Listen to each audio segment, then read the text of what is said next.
At the heart of the game of cricket is a duel between a batsman and a bowler.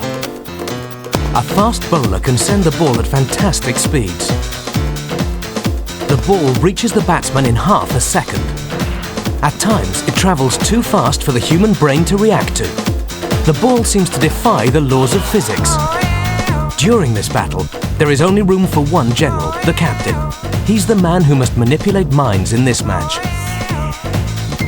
In this program, we'll discover why the ball swings, how science can help fast bowlers bowl faster, how to make a bat for a world-class player, and what it takes to be a world-class player.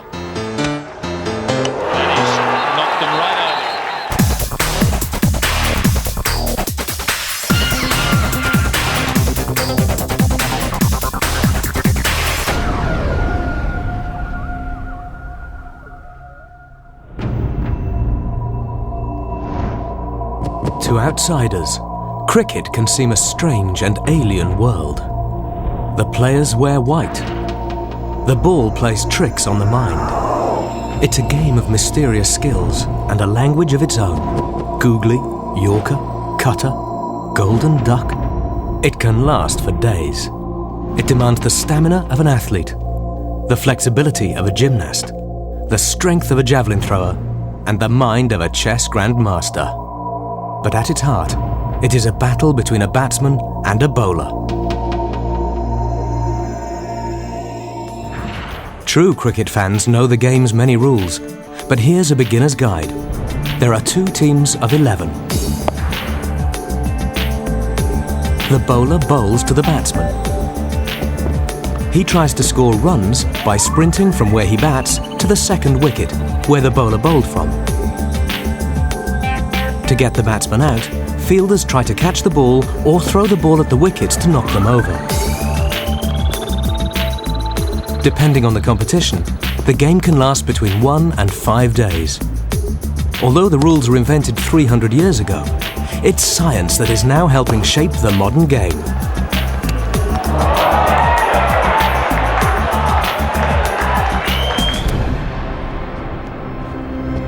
These men are the undisputed masters of cricket, the Australian national team. Their greatest spin bowler, Shane Warne. He's taken nearly 500 wickets. Their best one-day batsman, Michael Bevan, dominates the game. The Australians have cricketing stars. Brett Lee, one of the youngest and most lethal fast bowlers. The world's most successful captain, Steve Waugh, who scored nearly 10,000 runs.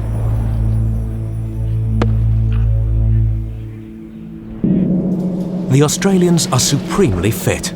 They're mentally tough. They use science to stay world beaters. Because they're the best, players from all over the world come to Australia to learn from their success.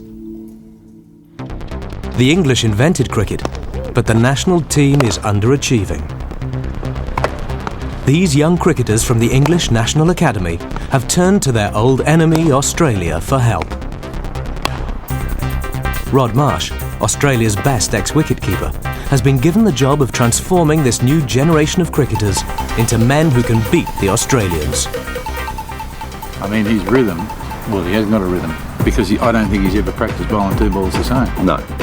Because these young cricketers are England's future hope, they're given the best that science can offer. At the elite Australian Institute of Sport, they have the best scientific advice available from their physiologist, fitness instructor and psychologist. The first thing the AIS demands is peak physical fitness. The squad have a grueling fitness schedule. Their physiologist, Richard Smith, has some tough advice for them. We're looking for all-round athleticism, so it's not specific necessary conditioning. They need to be good athletes, and increasingly, certainly in one-day cricket, athleticism is a key marker of performance. To raise their game, there will have to be sacrifices.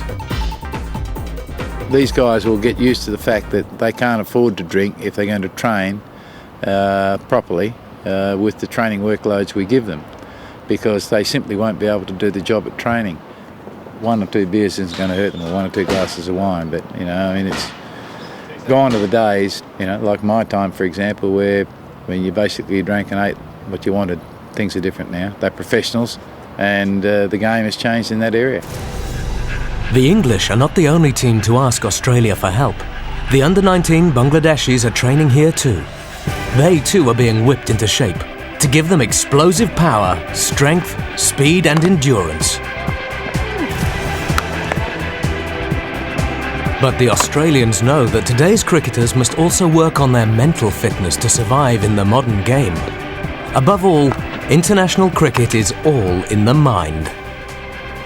Mentally, it's very difficult to separate batsmen, bowlers, wicketkeepers. I mean, mentally, you have to be able to focus on what you're doing. You have to be able to, not only during a match, but at training, you have to get your priorities right in the first instance. And I think once you've reached a certain ability, it's your mental approach to the game that separates you from the rest of the players. In The Science of Cricket, we'll see just how big a role psychology plays in this battle between batsman and bowler.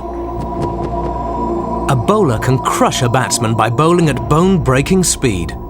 In Part 2, we'll look at the science behind this confrontation and explain how a bowler uses physics and aerodynamics to break the batsman.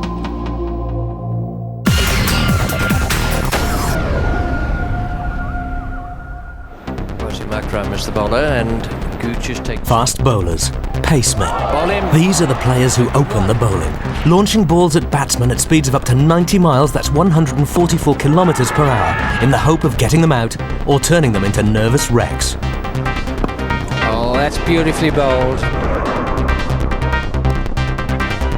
Pakistan legend Wasim Akram bowls out Graham Hick in the England-Pakistan Test Series in 1992. Oh, look at that. Perfect in-swinging Yorker. His bowling partner, Waka Yunis, continues to torment the English. That in-swinging Yorker again, he's got him.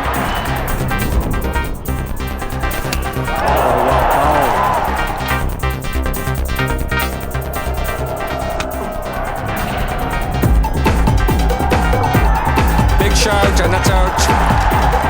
Another wicket falls, and England are really in trouble now.